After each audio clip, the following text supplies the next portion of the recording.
Welcome to the Beyond the Falls podcast. I'm Sarah Jenkins, and today I've got Ulice Payne with Payne Training, personal training, and he's also the River Falls High School powerlifting coach. So I'm super excited to have you on. Thank you so much for having me here. Yeah.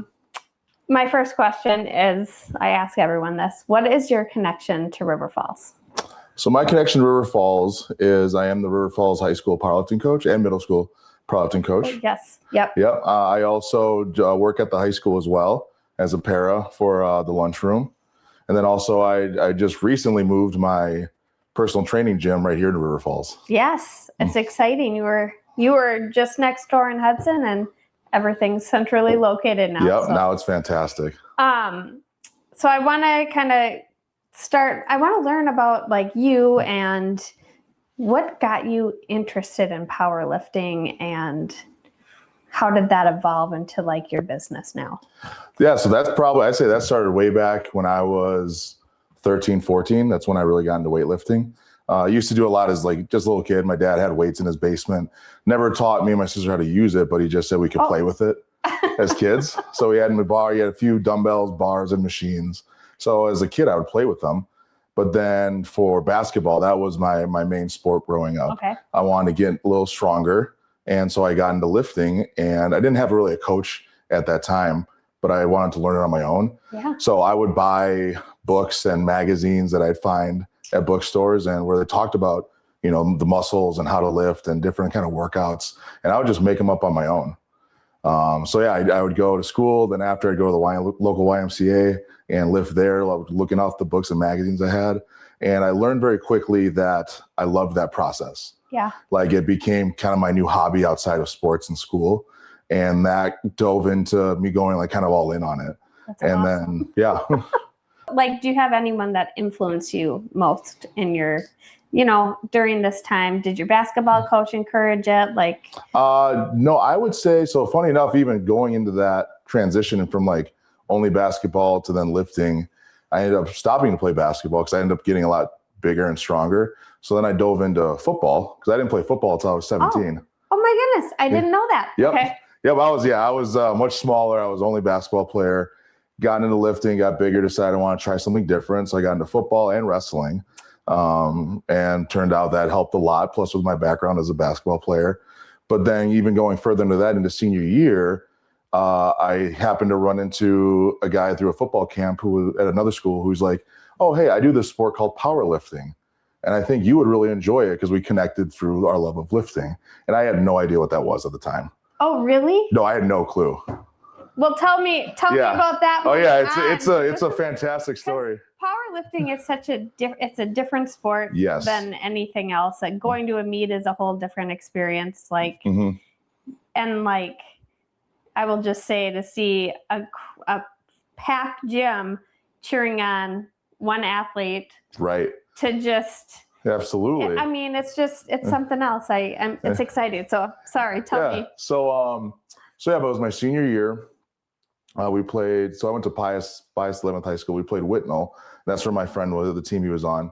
And he said, hey, after the game, how about one of our coaches? He's the head powerlifting coach. I'd like to introduce you to him. So we played him. And then after, this older gentleman just came up. He's like, when can you start? It's like, here's the start date of our season. Can you join us? Because my school didn't have a team. Again, at this time, I didn't know what that sport was. Yeah. I didn't even look into it a little bit. I just heard like, oh, I can lift, but compete. Because funny enough, that's also what I was thinking about all these years I was training. I'm like, funny enough, I still remember the day I was like, I wonder like how strong I am compared to other teenagers. Because at the YMCA, I was like the only teen that really worked out there. Sure. The rest was a bunch of adults.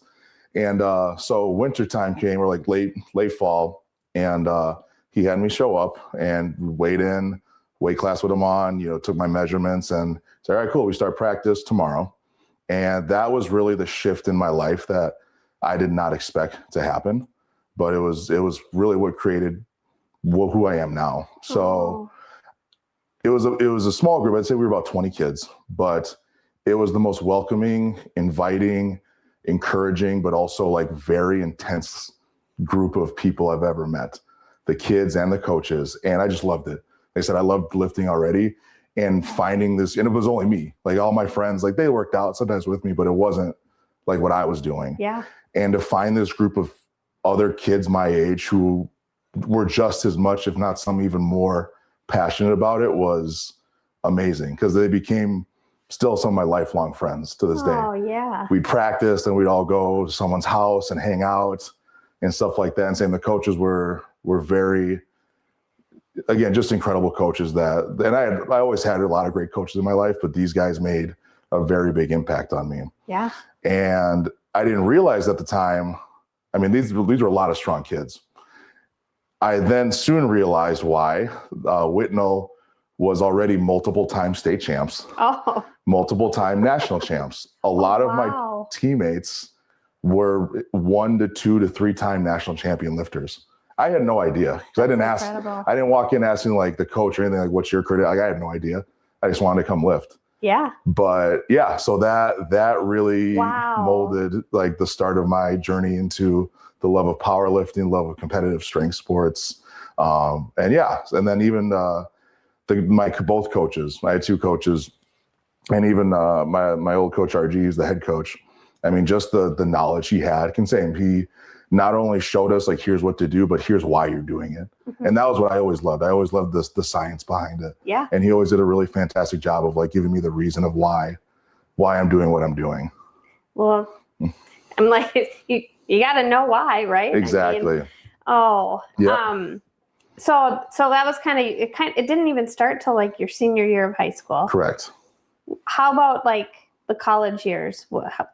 What kinds of things were you doing then? Because you have continued on this path since. So. Absolutely. Yeah. So that even furthered right as I graduated, after competing in powerlifting in high school, I got into strongman as well. Just another outlet that I was like, what else is there? I love this, but I feel like there's more. Found out there was. And right before I left Milwaukee, which is where I'm from, did a strongman contest, met another very impactful mentor. So again, all this happened within a less than a year time frame of my last year living back home, and took that into college, where I went over across the border to the University of Minnesota. Mm-hmm. Over there, I played football and I threw shot put and weight and hammer. Oh my goodness. Yeah.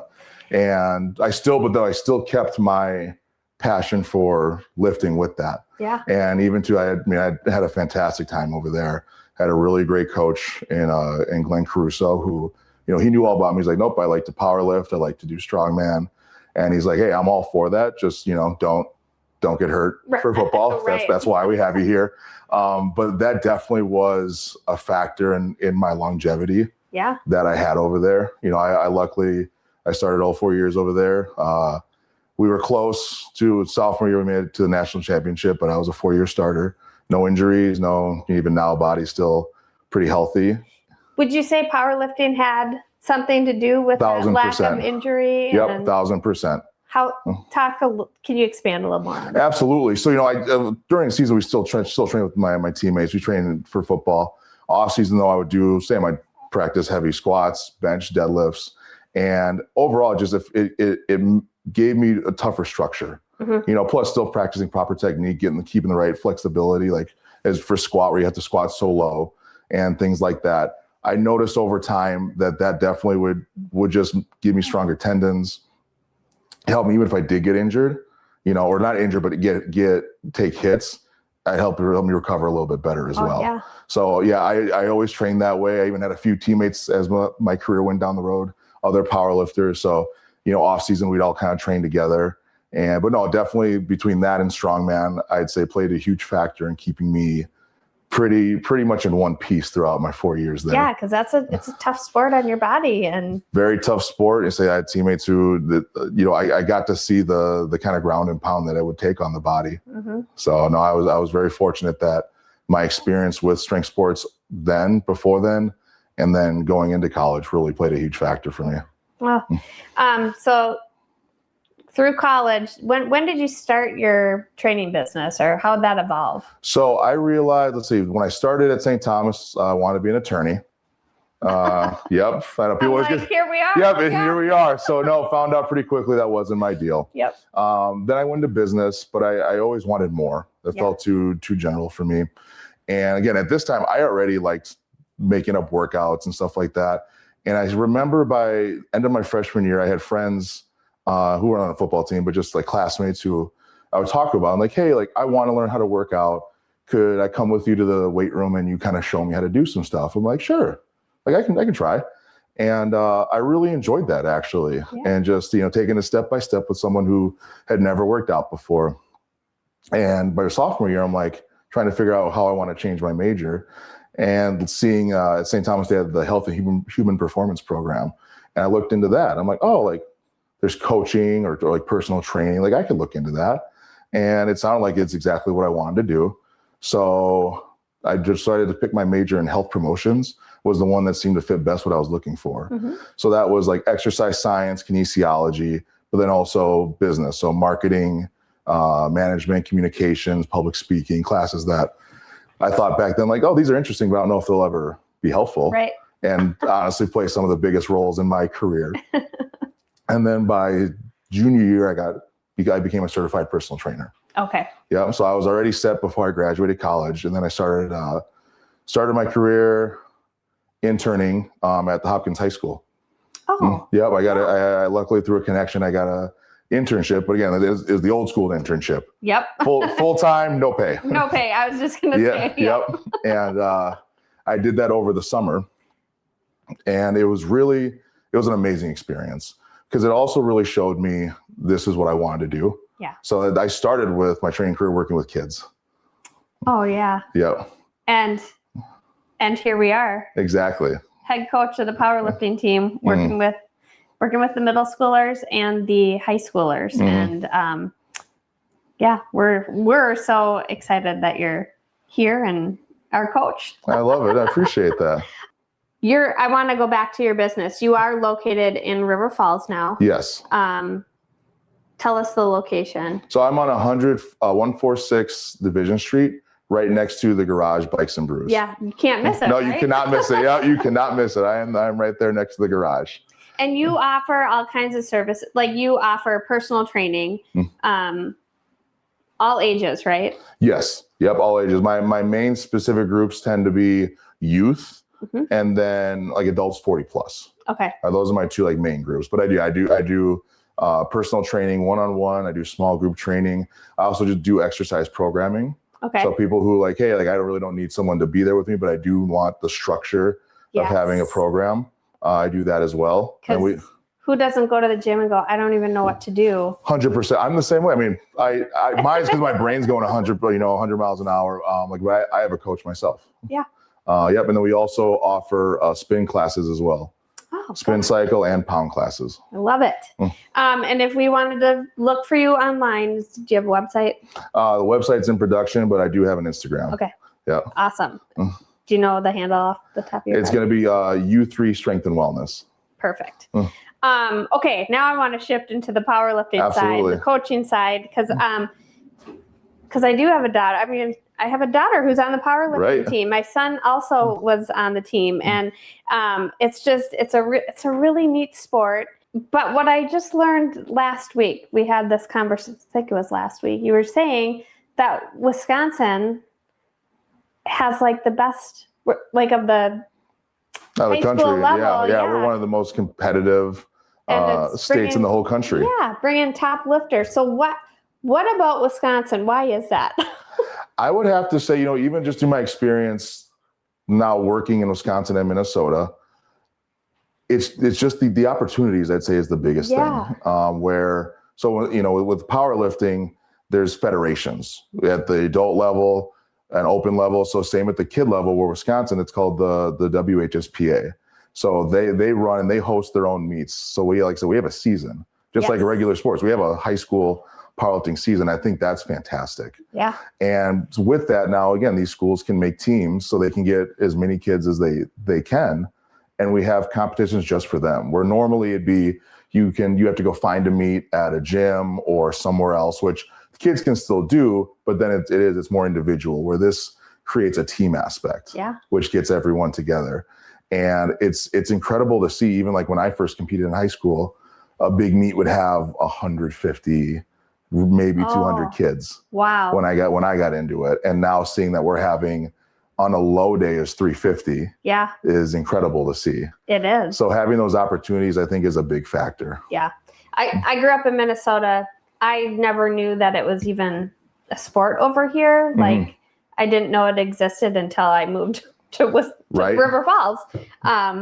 And well, my father-in-law was a power lifter, and so it seems like it's a very Wisconsin thing too. It does, yeah. Because even I've coached a few kids in Minnesota, and I even know friends who coach over there who are like, hey, we're trying to get teams together. And yeah, it's just just the level that the schools here in Wisconsin take it. Yeah. It's all it's all different areas. We're Western Wisconsin, so we're one of 5 regions in Wisconsin that do it. We're 5. Or we're number 1, but there's 5 other ones, and it's the same aspect. They have all these teams that want to get meets together for the kids. Yeah. One thing I want to touch on that I think is really cool about River Falls is that you do offer this program to students as young as 6th grade. Yes. So I think it's really awesome that you're teaching them those basic lifts. Which I'm sure, are going to help them in their other sports and activities. But I think it's really unique that we have a middle school team, River Falls does, and they get to compete just like the older kids. Absolutely. No, I think I've noticed over the years coaching it, especially those 6th graders. Yeah. I mean, because correct me if I'm wrong, I think for some sports, you can't start till I think 7th or 8th grade. So then seeing that these kids who have these opportunities to start sooner, they really dive into it. Yeah. And correct, exactly, just to teach them the skills of the sport. I know sometimes people worry about, should my kid be lifting that young? And it's like, absolutely they can. And that's how we teach them. Yeah. It's getting the technique down, getting the movements down. I mean, they're still growing, they're still figuring things out. Yep. And just building those mechanics in them to then go down the road. If they keep going 6th, 7th, 8th grade, by freshman year, they're ready to compete. And then, I mean like really compete. And your daughter is a great example of that. She's very excited. She has really grown to love this over those middle school years. She loves the sport, and she's facing some tough choices to make with other sports, but she is quite dedicated, and it's been you, and it's been a lot of the fact that she had the opportunity to start at that middle school age and grow from there, and it's been fun to see. It's fun to watch all the kids. Absolutely. What lessons would you like, just beyond lifting lessons? What other lessons do you hope they learn? These student athletes are learning from being in the program, that kind of thing. That's a great question. That's honestly what I'd say the biggest reason I've been coaching for as long as I have and still want to coach for years on end is, my upbringing. I've learned a lot about myself in the weight room, all the good and all the bad. And the way I see it, if I can help teach these kids anything that I wish, again, 6th, 7th, 8th grade me, 14, 15-year-old me wish I would have either figured out or learned sooner, would play a big factor. So some things I always tell the kids, the effort you give is 100% on you. I will be here. I will give you this workout. I will show you what to do, why to do it, why we're here. But at the end of the day, the effort you put in is on you. Saying I'm not a big harp on you coach. I'm not gonna yell at you, and I'll be encouraging of you. But it's like, hey, with this weight, with that bar on the ground, it's only going to go up if you want it to. Yeah. And that there's a lot of things about that in life as well. Absolutely. You can have everything handed to you, but if you're not going to put the work in for it, nothing's going to happen. Right. Same with, life is about choices. So same into that factor too. You choose how hard you want to go in this. Yeah. And it shows throughout your whole life. And this is just an example that you will see being part of this team and being in this program. Yeah. And then also just to have fun, to enjoy the process of things. So, and I always tell the kids this, especially the beginning of the season where it feels a little longer because we don't have a meet until about 6-7 weeks in. Training isn't always going to be fun. It's not, because there's times, especially the beginning of the season, if say it's a little hard to get everyone in the swing of things. And while you might not enjoy it, if you're doing it because your goal is to compete or you want to truly see what you're capable of, it gets you used to kind of that grind. Yeah. Yeah. And that's the same. There's a lot of times in life it's going to be like that. So yes, you have this goal, but you can learn to, deal with that adversity, deal with some harder things, even if you don't always want to do it, but you understand, hey, this is my goal, or this is the journey that I'm choosing to be on.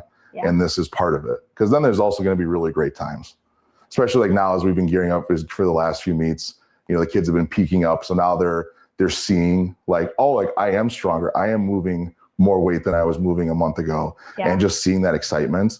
Now they're starting to understand it more. And then the greatest part about it is meet day. Yeah. Because I tell the kid, I'll be honest, my training's not always the most fun, because the point is to adapt them to becoming much stronger than they realize. Yeah. Because you can get strong, but then the process to get stronger than you think you're capable of takes a bit longer and is harder, but the outcome is going to be bigger. Yeah. And meet day is when those kids see it. So when they're hitting numbers that they either was their goal or past their goal, and just that excitement they have, like that's a big reason I really love doing this. Yeah, it's rewarding. As a parent, it's fun to, I think they surprise themselves out there sometimes. That's 100% awesome to see. And I tell every kid this, because there's that worry and doubt. It's pressure. You want to lift a certain weight. You're like, I don't know. I always tell kids, like, I promise you're stronger than you know. And that's okay that you don't see it. But you will. You will one day. And I will do everything that I can to show you that. Yeah. Oh, I love that. I'm going to come back. I want to ask you, since you're an active lifter. Yes, I still compete. What is your favorite lift? That is, oh man. Okay. Or maybe you have more than one. Okay. I have, in terms of my top favorite lift, yeah, I would say my favorite personally is still the deadlift. Yeah. Is my favorite. Squat is a very close second. Wow. Okay. What's the heaviest amount of weight that you've ever moved? So like in terms of the bar, or like with strongman, there's a couple different implements. Let's go in terms of the bar. So in terms of the bar, a standard deadlift from the ground, the most I've done is 855 pounds. That's incredible. Yeah. That is incredible. And how about in strongman? So in strongman, there's a couple different implements. So like the yoke carry, where you pick up an implement on your back and you can walk with it. The most I've done with that is about 1,350 pounds. I walked that for about 30 feet. Oh my goodness. Yep. And I pulled. Like my mind can't even. And that's just it too. Like the concept of those kind of numbers being moved gets difficult till unless you see it. Yeah. Yeah. There's in strongman, there's other versions of the deadlift. So like one that I've done is called the $silver deadlift, where the bar's like closer to your knees, and the weight, the implements are bigger size pieces that stick out to the bar further, and you still lift it. It's not as far as a traditional deadlift, but it whips a lot more. It can shake a lot more and throw you off balance. I've done 1,150 pounds on that. But yeah, that's amazing. What is one daily habit if someone's going to start to improve their fitness journey? What is maybe one daily habit or one piece of advice you would give? Start much smaller than you think. Okay. So making habits like that, whether it's your fitness, your nutrition, any kind of just daily habit, people always think, well, I got to make a huge change now. And even through my own experience, like that seems always like a quick way to sabotage yourself. Set yourself up for failure. And I get it, because everyone has expectations of themselves, or what they think they should, how they think they should be working. And there's nothing wrong with that. It's start much slower. If you want to work out, think, all right, you go from never working out or like seldomly, like I want to work out 3 days a week. Even I get people like that all the time for clients. I bet. Yeah. I'm imagining that people who want to get in shape and come to you, and it's like 0 to 60. Exactly. What they want. And I always tell them like that, you might be able to start off like that. It's going to be really hard to maintain if you're not used to it. Yeah. So say if someone comes to me and they've never worked out and they want to start, it's like, all right, let's start just once a week. Or if I tell friends who want advice, it's like, hey, start with a walk. Just try to go for a walk 2 days out of the week. Yeah. Again, for most people, like, well, that's nothing, but that's more than what you were doing before. Yeah. Just try to stretch right before you go to bed. Little things like that to build those habits.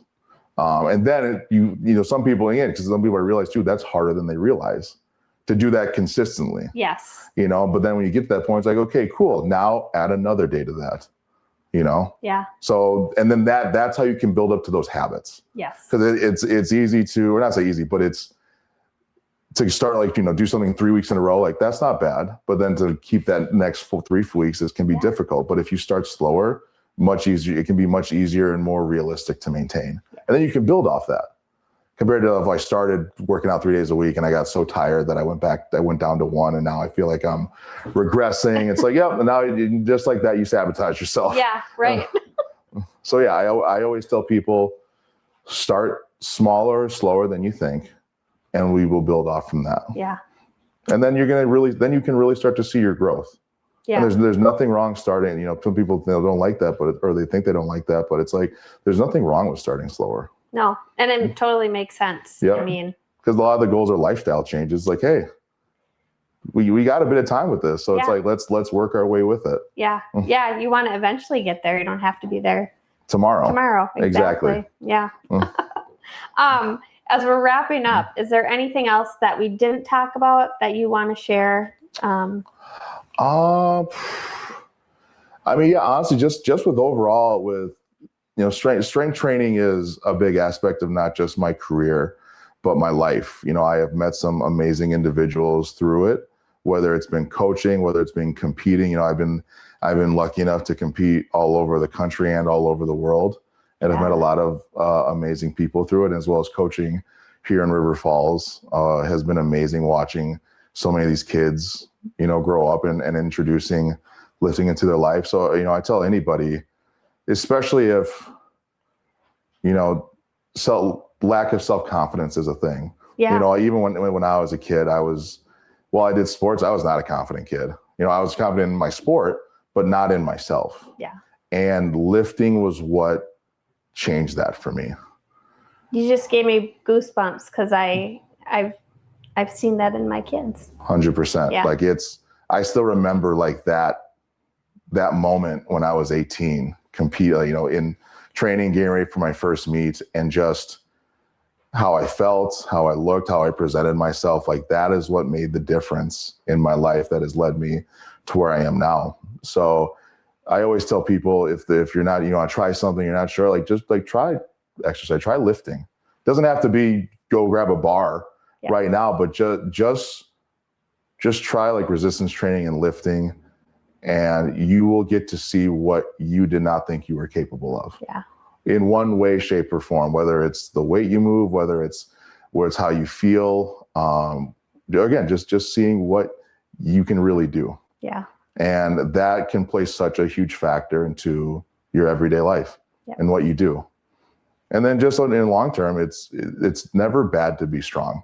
Right. It's never a bad thing. I was just telling a client this the other day, like there is no downside to being strong because that can then that leads to you being healthy. Yeah. Yep. So that's why it's such a big factor in my life, both personal and business wise. Yeah. I love it. Well, thank you so much for joining me. Absolutely, Sarah. Thank you so much for having me. Yes. And we'll see you on the next episode of Beyond the Falls.